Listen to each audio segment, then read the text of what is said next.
Hello, my name is Brenda. This is the tale of how I came to live in this new town of mine. I arrived here by the coast in the early spring. I fell in love with the vastness of the grey sea and the brightness of the light. You see, I'd been hiding away for far too long in the shadows. Now I wanted to be out in the open air, feeling that salty breeze on my cracked and ancient skin. I've been well nigh cloistered. Out in the daylight I was feeling positively macabre. Such a long, long life I've had, and I don't remember the half of it. When I say that, you must believe me. It's like there's some kind of fault line in my head, and many of my lifetime's memories have drained away. Sometimes I think the human brain has capacity enough for only one average lifetime. And I have had much more than that. I am very, very old, you see. But this is my new life, a quiet life beside the sea in this town of Whitby, which has protected itself well against the oncoming crassness of the ages. In the 21st century, it still feels like a Victorian holiday town, with its higgledy-piggledy rooftops and stovepipes and labyrinthine streets. This pleases me, for I am, at heart, somewhere deep inside my bosom, an old-fashioned girl. This place, with its busy harbour and hulking rocky headland and gloomy ruins, suits me quite well. It is here that I have decided to sink all of my savings into a guest house bang on the harbour. Here I will live as just one more landlady in a town overrun by that fussy, capable brood, and no one here will ever know my secrets, or anything about the many complicated lives I have left behind me. Here I will simply be Brenda, a little tall, perhaps, and heavy-set, slathered in too much makeup, covering scars that only I know about. Brenda, with her towering black beehive. As I sit writing my journal by candlelight, here in my attic sitting room, my wig sits on its stand beside me, a fluffed-up and neatly coiffed sentinel in the moonlight. I gaze past my wig through the circular attic window at the sea mist that slinks up from the harbour and at the stars above Whitby Abbey, and I think over the events during my first few days in this place. Already a great deal has gone on, despite the fact that the last thing I was looking for was any kind of mystery or adventure.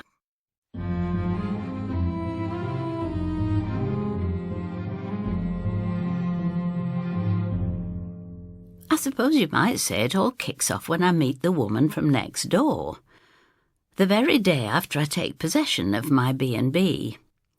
I've only just put up the sign that says vacancies, and I am anticipating a few days' solid work, cleaning and stripping and painting and varnishing and buffing everything up until it's just so. The place needs a thorough going over before I can invite anyone in over the threshold to be my first paying customers. So I am bustling out of the door in my side passage on my way to buy all the necessary cleaning supplies when there comes this rather shrill call. "Yoo-hoo!"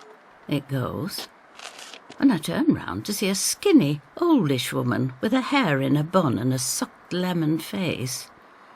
She's done up rather smartly in a worsted two-piece, clutching a shopping bag somewhat aggressively.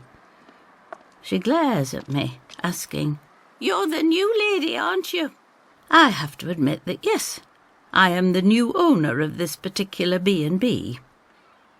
She stares at my sign, which says Brenda's B&B, and seems unimpressed. "Plain old bed and breakfast won't do these days, you know. You have to have an interesting gimmick, a unique selling point. You have to add value. This couple I know in Scarborough, they went in for a medieval theme." "Oh, yes," I say, trying to be polite. "It wasn't very nice. The hygiene in their dungeon was shocking, and that ought to be paramount, oughtn't it? I'm Effie Jacobs, by the way. I live next door to you. That's my antiques emporium. Well, I've already taken note of the dusty windows of the tatty junk shop next door. Now here's the owner puffing it up into something far fancier than it looks from the outside. Curios and trinkets, some furniture and antique costume wear, all very select. She extends a skinny hand. I take it you're Brenda? I am. I shake her hand. She flinches at my grip. You'd be wanting someone to show you round the place, she says. Not especially, say I, preparing to go. Oh, you will. Can be a funny old place, can Whitby. Hard to get the hang of. I tell her a tad brusquely that I'm sure I will manage. Then I leave her gawping after me and I hurry in the direction of the shops.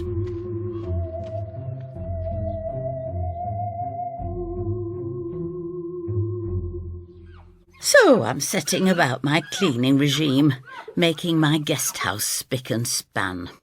As I go about my business in these early days, however, I keep saying Effie from next door wherever I go.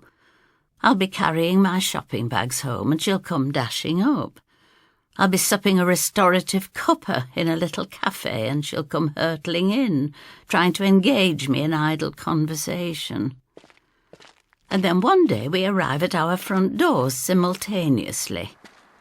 I am returning from the greengrocer's and Effie is manhandling what is obviously a large picture in a frame through the doorway of her antiques emporium.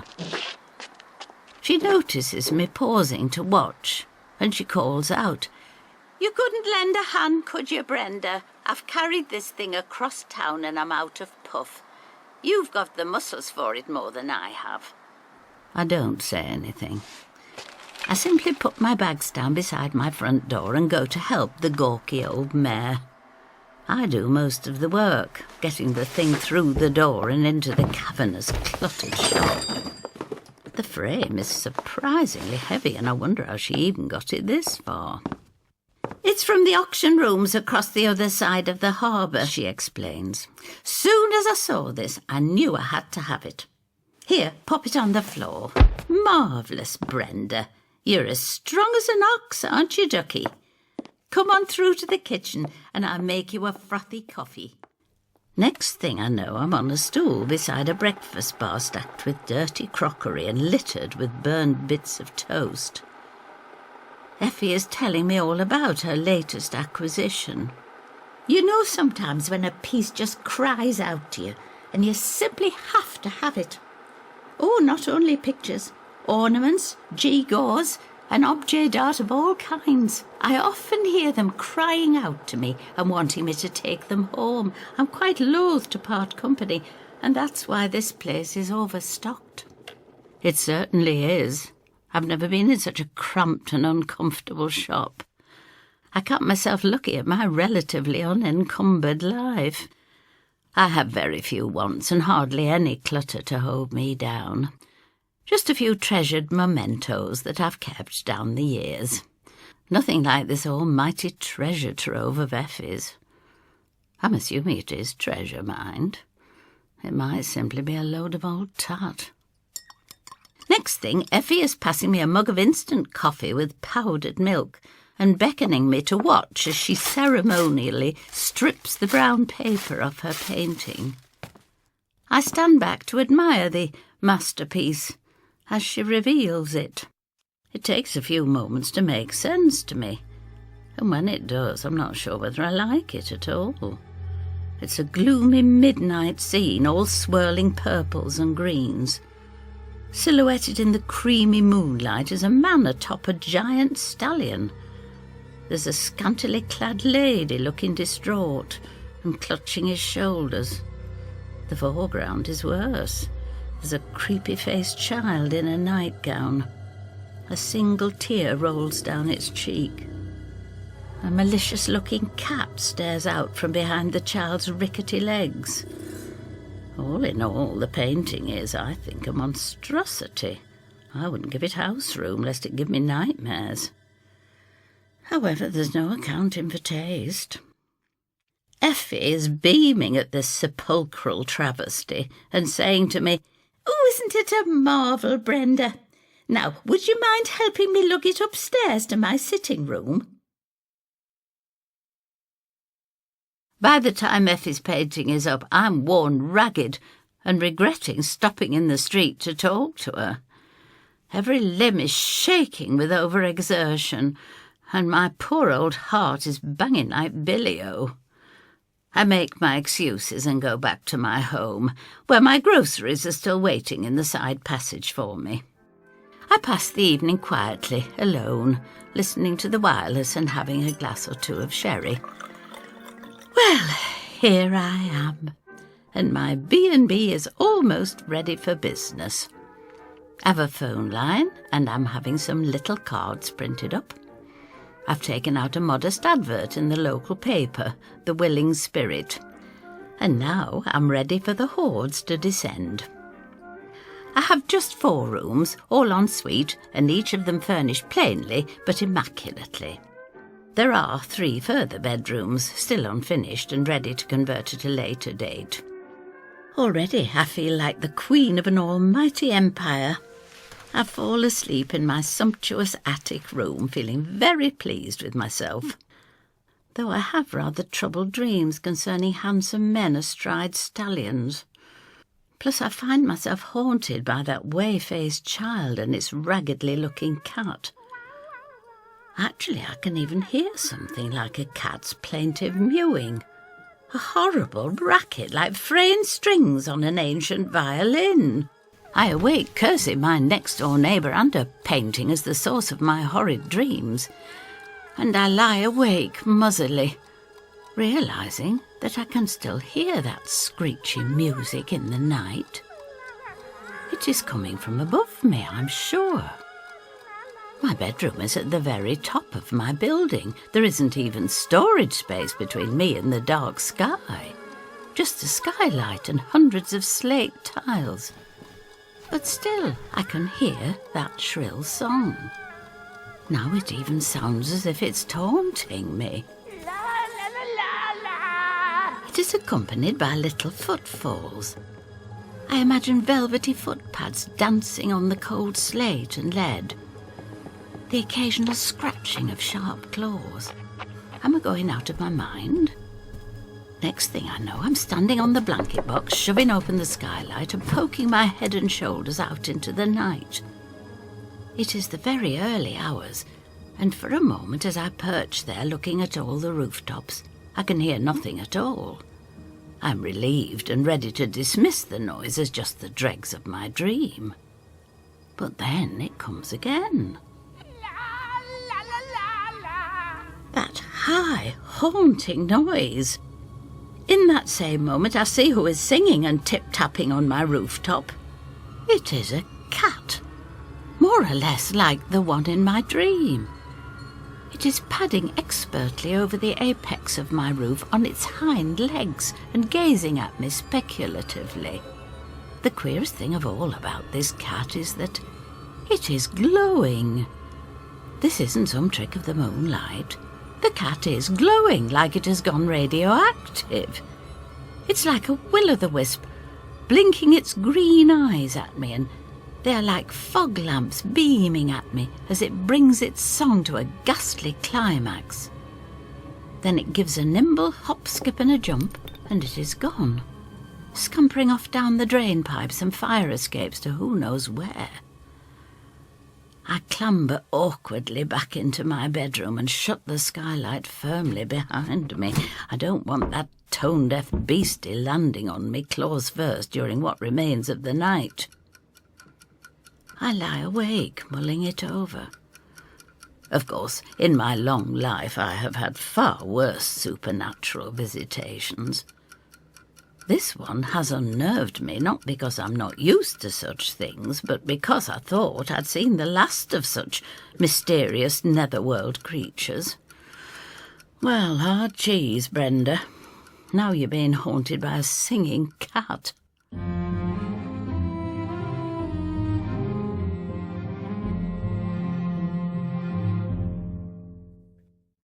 The next day, and I really want to wriggle out of this, Effie announces her intention to thank me for my help with her ugly painting by taking me out to lunch. I try to tell her it's quite unnecessary, but the spiky old lady won't listen.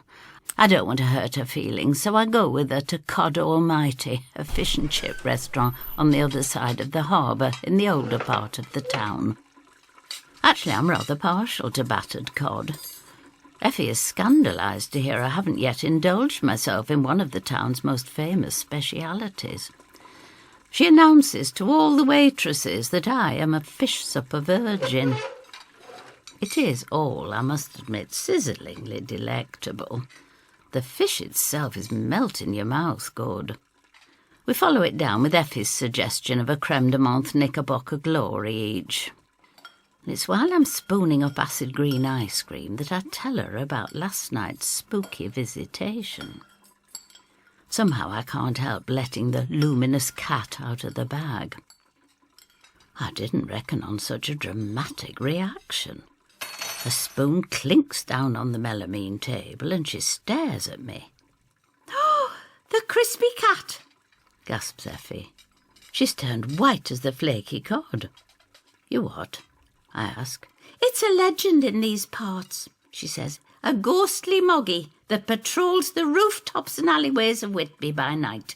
Suddenly she looks horribly alarmed. "Did you read about the mauling that happened last night?" A mauling? "An old dear who works in the wool shop, Audrey Beardsley. She was going home very late from bingo night at the Christmas Hotel. She was attacked in a gloomy ginnel and was found with a mauled leg. Some beast had chewed right through her support stocking before she managed to beat him off. I assumed it was just some maniac, but now..." I hold up a hand to stop her flow of chatter. "What do you mean, mauled?" "She was chewed almost to bits last night. Don't you listen to the local news?" Effie sniffily picks up her long-handled spoon. The grisliness of her tale hasn't put her off a dessert. But this cat I saw last night, it was singing and glowing. "The crispy cat," she says. "First time in years it's been seen. Nasty, spectral, vicious thing. But it all makes sense, you see. It's come back to plague the town. And it wasn't just a random pervert biting Audrey from the wool shop, after all."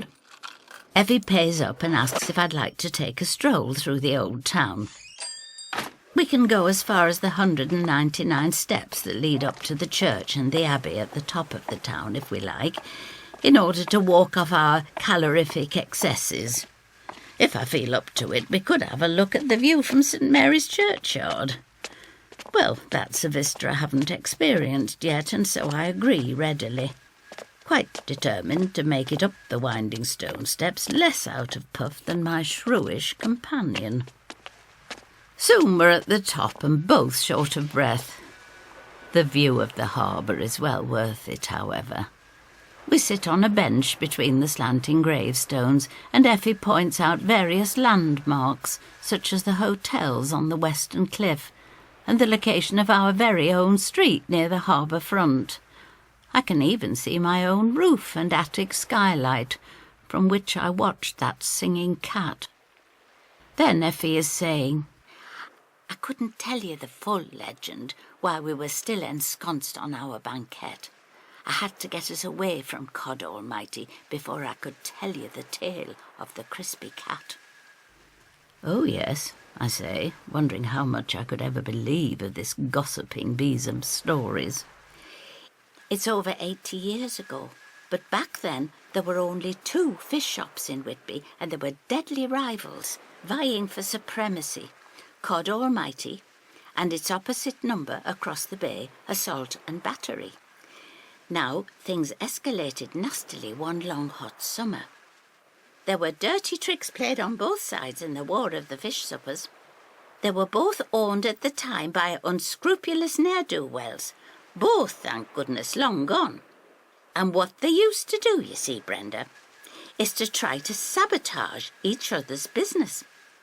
They'd put about evil rumours concerning the freshness of the other's supplies and their provenance. It all became rather nefarious.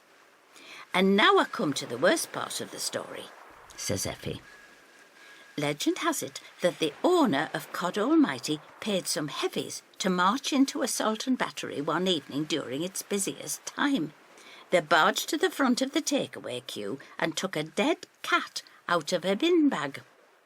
Oh, yes, I say, wondering how much I could ever believe of this gossiping besom's stories. Then they dropped it into the deep fat fryer, contaminating the oil, you see, contaminating everything. It certainly put everyone off visiting a Salton battery ever again, even after it closed for a week's fumigating. The place never quite recovered from this awful sabotage, and since then Cod Almighty has reigned supreme over the bay. Well, what do you think of that, then? It's a horrible story, I tell her. Is it just a local legend, or is it true? Every word is true, she says proudly. And I'll tell you something else. My Aunt Maud was there in that queue, and she was put right off her supper by what she saw that night. She couldn't face anything battered for months after that, not a sausage. I try to steer her back to the point. And what about the singing cat on my roof? She lowers her voice, though there's no one in the graveyard to hear her. Word has it that the battered-covered glowing ghost of that poor luckless feline is doomed to wander Whitby forever, attacking folk and mauling them to death when it gets the chance. No one has heard it or caught sight of it or been savaged by it for years. You've been fortunate to clap eyes on the monster and get away unscathed.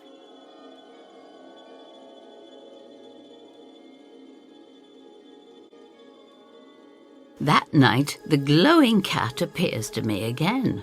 I wake with a start just after 2 a.m, and I can hear that ululating pussy once more. La, la, la, la. I shake myself awake and reach for my wig. I don't even have to switch on my reading light. I look at the window and there's the cat. Its phosphorescent paws are pressed up against the glass. It doesn't look like it's covered in fish batter, but it does look very much like a cat who's come back from the dead. Curiously, I'm not at all scared, even though Effie swears blind the beast is deadly. There's a sadness about its green eyes. I'm mesmerised. Next thing I know, I'm across the room and throwing open the sash window. He hops lightly off the sill into my bedroom. He perches heavily at the end of my continental quilt. You'd better get back into bed. It's a chilly night and I've got a tale to tell. Funny that I don't balk for a moment at the way he addresses me. He has a high, quavering tone, much like his singing voice. I clamber back beneath my duvet, feeling his considerable weight on top of my shins. Some phantom. It's a tale about how I lost my 9th life here in this very street. Harbour Street, so many years ago. We're talking about the 1930s now. And back in those days I was called Harold. I was only male personage allowed to spend any time at all in that tall house where Effie's aunties used to live.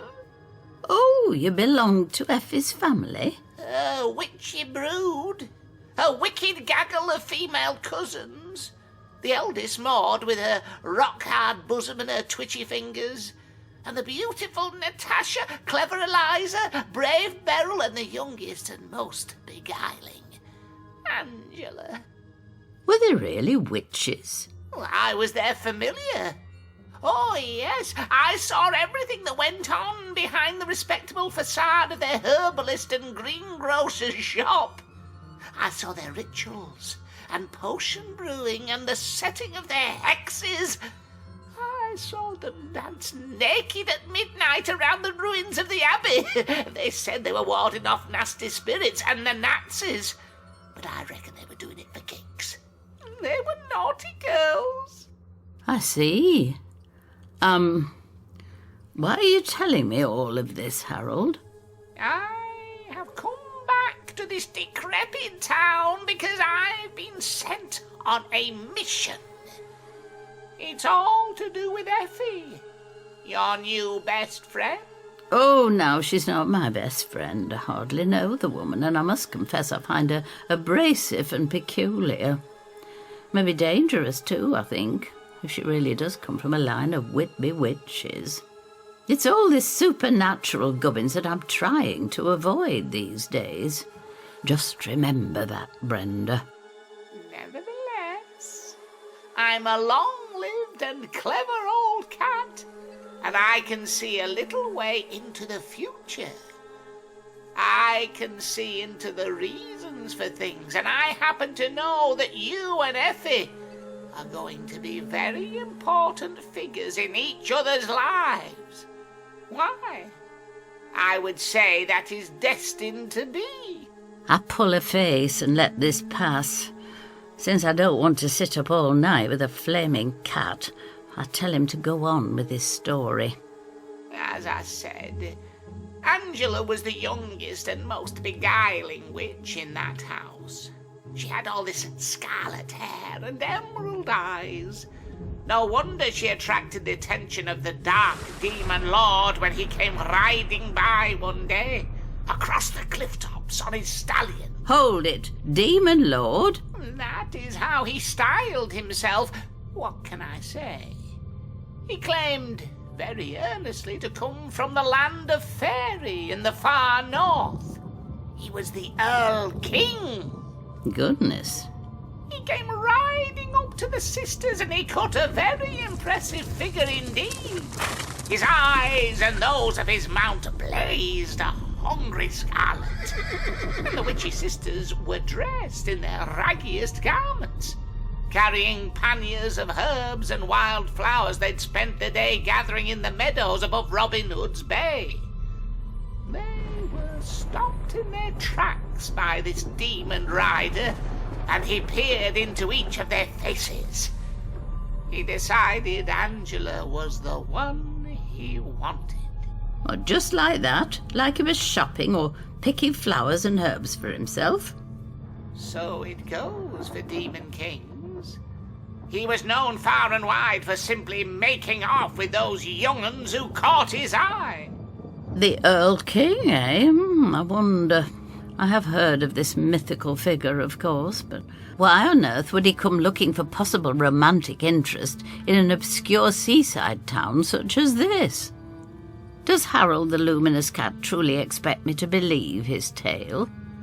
He pauses to brush his moustache and round one ear with a languid paw. She refused him naturally. She was terrified. Her sisters took her home and shielded her inside the tall, dark house. The eldest, Maud, took charge. They barricaded their doors against the demon lord. Time went by, and it was Christmas and snowy, and each morning brought new gifts, which he laid on their doorstep. Peppermints, lilies, a music box, and fish pulled from the deepest reaches of the sea. Nasty-looking fish that was soon tossed my way. I wasn't complaining.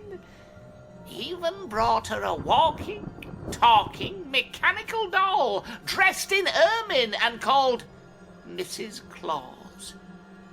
She sang Angela songs about how much the Earl King loved her. And of course, before that festive season was over, Angela found herself enchanted. Oh, isn't it always so? She succumbed to his blandishments and his fancy goods. She didn't. She did. And her sisters were absolutely wild with fury. I bet they were. This is where my story turns tragic. For me, at least. Go on. The witchy sisters defied the Demon King. They stayed locked indoors with his beloved. On Boxing Day, when a snowstorm was looming over the horizon, he came thundering up to their front doorstep. He proclaimed he was going to steal their youngest sister away. He knew that she loved him as much as he did her, and their destiny lay in his faraway fairy realm, the portal to which lay somewhere north of Newcastle on a wind-swept Roman road.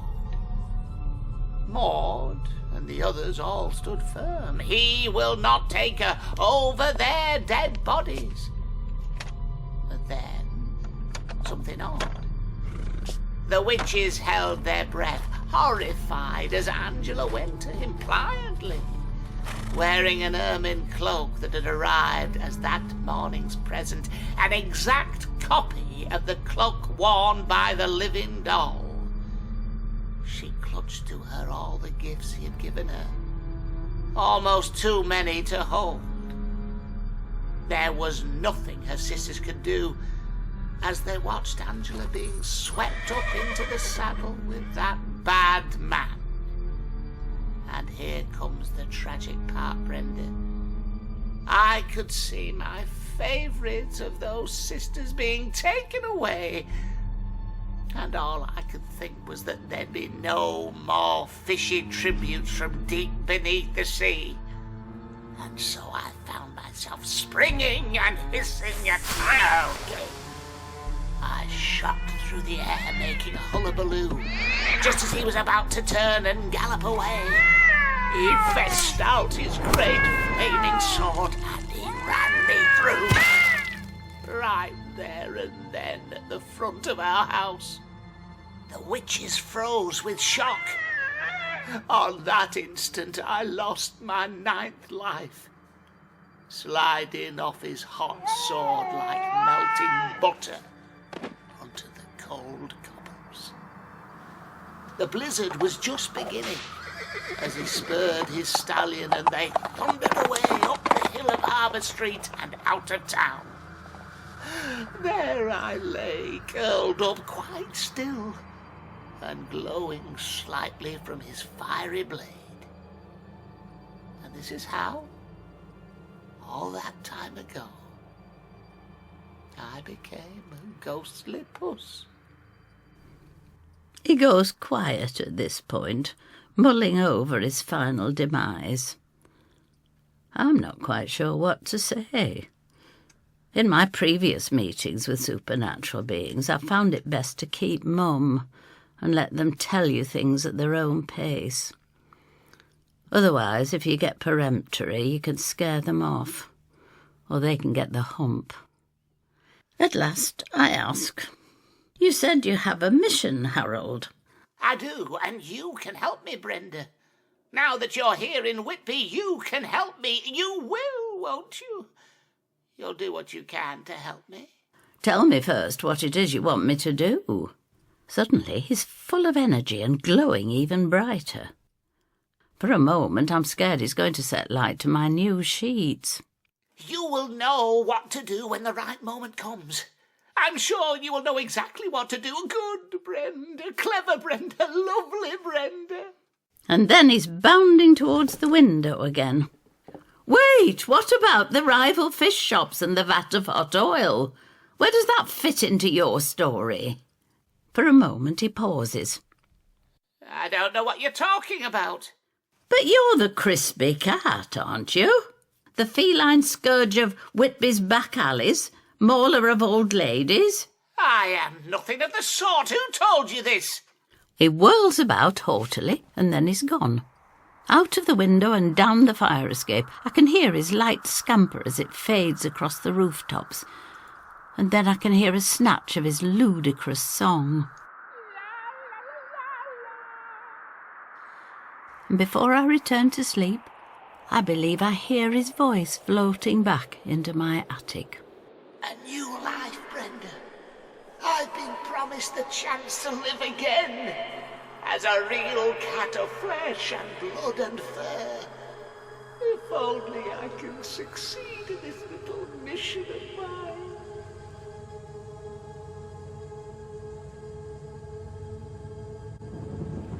I'm lying on a very hard bed. It's made out of stone, I think. The whole room is freezing. I've woken up in the middle of an operation. an operation someone is performing on me. Lightning roars, thunder crashes. Oh, the ceiling of the operating theatre is open to the elements. Rain lashes in as I lie there. There's nothing I can do. I can't pull myself together. Am I drugged? I can't feel my limbs. Herr Doctor, the brilliant surgeon, is leaning over me. His breath smells rank. He's drinking schnapps as he works. He mutters to himself feverishly. He sews like a champion seamstress, black catgut, pulling the sutures taut, making soft skin pucker. He runs his dirty fingers over my fresh scars. His work is hasty and careless. He isn't making a masterpiece this time. He swears and shouts and protests. He's working under duress, in terrible conditions, ghastly lamplight, dirty implements. I wake in the middle of the operation into a world of pain, and my screams are just horrible to hear. And up at the window, watching these proceedings with glee, is the hideous face of the creature, the monster. He's watching my birth. His awful face is full of eagerness and excitement. I twitch, I tremble, my senses are stirring. Oh, I awake with a screech of sheer horror. Oh, it's just that nightmare again. The recurring dream. The one I've had for 200 years. It always comes back with redoubled strength whenever I move to a new place. It's as if it's telling me you can't simply start again. You can't leave your heritage behind. You might have forgotten huge swathes of your life and times, but you can't forget who you really are. You can't forget your roots, Brenda. I push all the nightmares aside and throw myself into work. It's the only way. The following afternoon sees me out with Effie as she introduces me to the splendours of the Christmas Hotel. It is a once grand edifice on the West Cliff where, according to Effie, it is Christmas Eve every single day of the year. There they are, busloads of pensioners brought in each week to enjoy festive revels of the most shameless kind. There are trimmed trees and swags of glittering tinsel everywhere. We take high tea in the conservatory, with a beautiful view of the ruined abbey. And even there we are beset by Christmas carols coming through the loudspeakers. We're tended to by a mardy-faced waitress called Jessie, who brings us egg and cress sandwiches and miniature tartlets. Effie takes little bird mouthfuls, trying all the while to enlist me into traipsing the streets with her in the middle of the night. "Think of it as your civic duty," she says. "I've only just arrived," I tell her. "I need your help, Brenda. I can't face that vicious creature alone." I wonder why she doesn't alert the proper authorities. I mean, if there's a dangerous beast on the prowl, is it usual to let 2 elderly ladies go out to fettle it? What about the RSPCA, I wonder aloud, or the Cats Protection League? Effie tuts and crams a sponge finger past her pursed lips. "They don't deal with paranormal creatures. Believe me, I've tried before." Effie," I say, "you get mixed up in magical and spooky affairs like this quite a lot then, do you?" She nods, almost proudly. "Oh, yes, it's in my blood, you see. I feel like something of a custodian to this town." "Do you now?" "I do. And that's because I belong to a very honourable matriarchy, you see. Witches, Brenda. All my relatives were witches." I nod. I do know. Her eyes widen. "Because it takes one to know one." "I'm no witch," I tell her harshly, and the fruit scone I'm buttering crumbles into bits. but I do know the type. And you've got magic running through your veins like the name of this town through a stick of pink rock." She shrugs modestly. "I'm not such a dab hand with the spells and the hexes, mind. All my aunties are long gone, leaving me alone in this world with nothing to show for my heritage but a house full of old grimoires and cupboardfuls of arcane objects." "Really?" I say. "I must have a gander sometime." "Oh, you'd be welcome, Brenda. I can't make head nor tail of most of the spooky stuff that's been passed down to me. You say that you've got some experience of the uncommon and unearthly." "Oh, yes," I tell her, "but that's all behind me now." She shakes her head. "Not when something's amiss, Ducky. When there's magical shenanigans going on, then it's up to us with the know-how to be up and at 'em. So will you join me tonight in my hunt for this killer muggy?" I realise I have no choice but to be Effie's backup. After I promise and we finish our pot of Assam, plus the last of the dainties, we head home across town. Effie has a spring in her step at the prospect of company during tonight's macabre safari.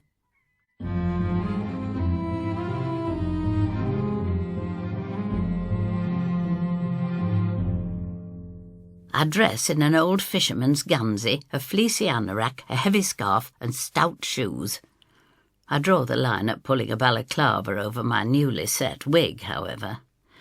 When I pop round Effie's Antiques Emporium, I'm amazed to find her glammed up to the nines in a wine-red frock and covered in theatrical jewellery. "Just because we're on a mission tonight doesn't mean we can go all frumpy," she says, eyeing me up and down. A mission. I can hear my spectral pussy using just the same term. I wonder to myself why I haven't confided in Effie yet about that curious nocturnal encounter. Could it be that I don't completely trust my neighbour yet? She's rabbiting on about some form of magical defence she's whipped up for us, but I'm not really listening.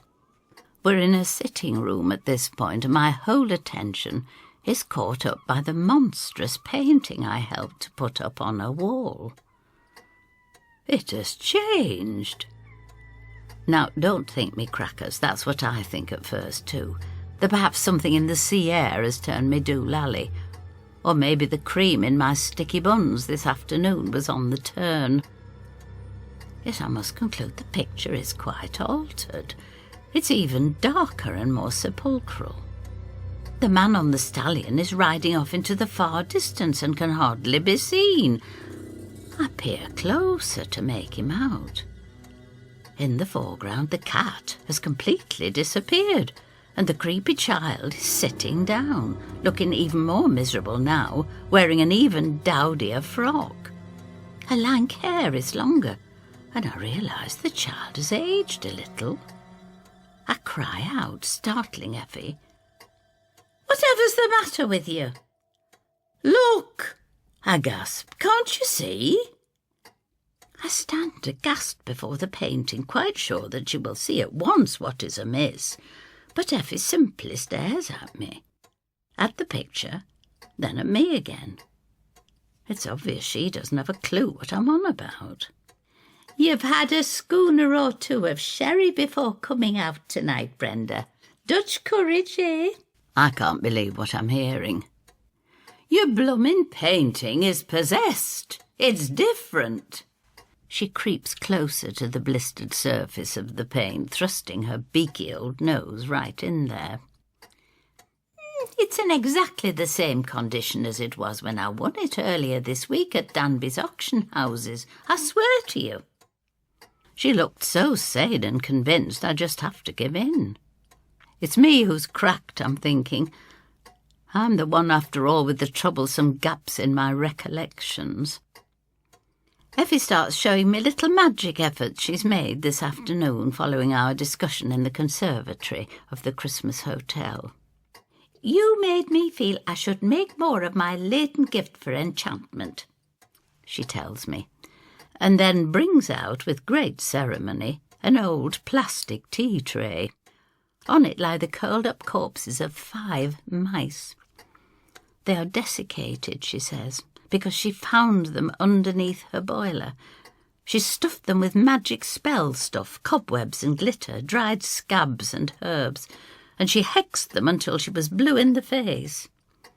We are to use them as bait, she says, for luring savage cats into the open. Looking at her horrid offering, I can feel my gorge rising. Effie urges me to stow them away in our handbags, but I'm beggared if they're going in mine. So, then we're off on our first supernatural investigation together. Our very first evening traipsing the chilly Innels and Vennels together as a duo. And I get a queasy feeling in my water as if it's to be the first of many.